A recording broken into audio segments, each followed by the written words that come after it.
Hemos llegado a nuestro tema 6, con el plan de Dios, su mayor regalo. Esto ha sido una experiencia fascinante, el estudiar cada una de las doctrinas, estudiar la palabra de Dios. Nos está compenetrando, nos está llevando realmente a entender cuál ha sido el regalo que Dios nos ha dejado en nuestro medio. Pero antes, vamos a orar. Querido Padre, te alabamos, glorificamos tu nombre por ser fiel.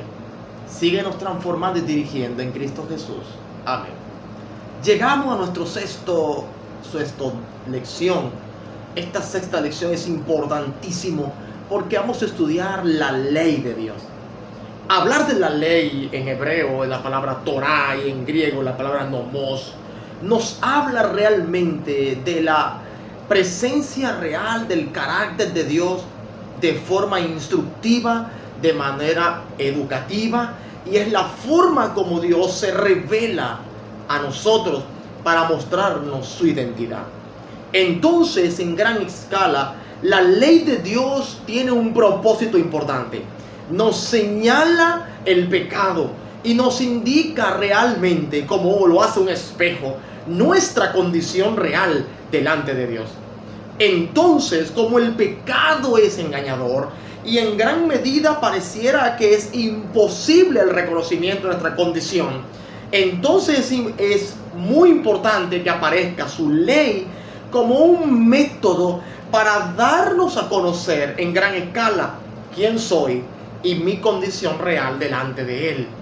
Entonces, ciertamente la ley es incapaz de hacernos justos, la ley es incapaz de hacernos rectos, la ley es incapaz de darnos salvación, pero la ley sí nos conduce al Salvador.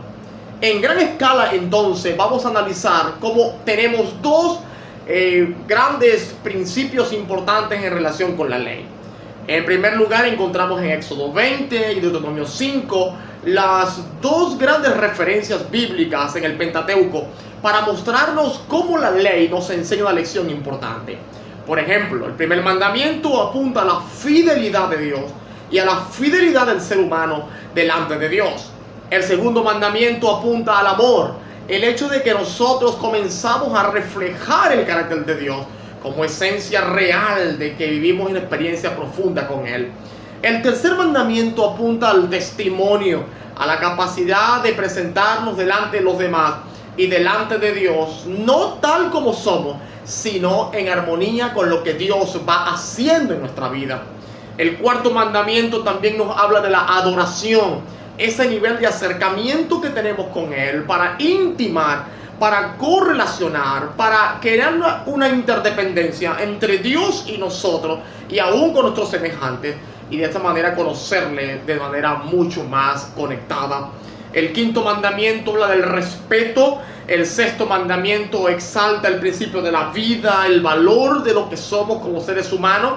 El séptimo mandamiento habla del orden y esa estructura real del matrimonio, la familia.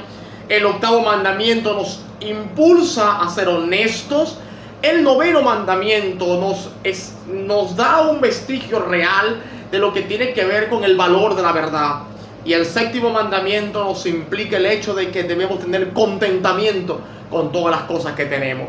Entonces, cuando hablamos de la ley de Dios, no podemos olvidar que la ley realmente está equiparada con el carácter de Dios. Evidencias, por ejemplo, pudiéramos dar tres evidencias rápidas del principio. Por ejemplo, Dios es bueno, según Lucas 18:19.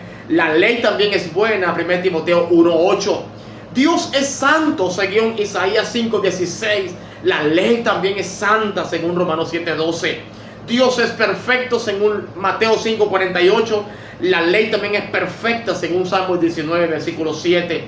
Esto y muchos más son las características que nos muestran que la ley realmente ha sido la revelación totalitaria de Dios en nosotros para mostrarse a nuestra vida, para darnos a conocer quién realmente es.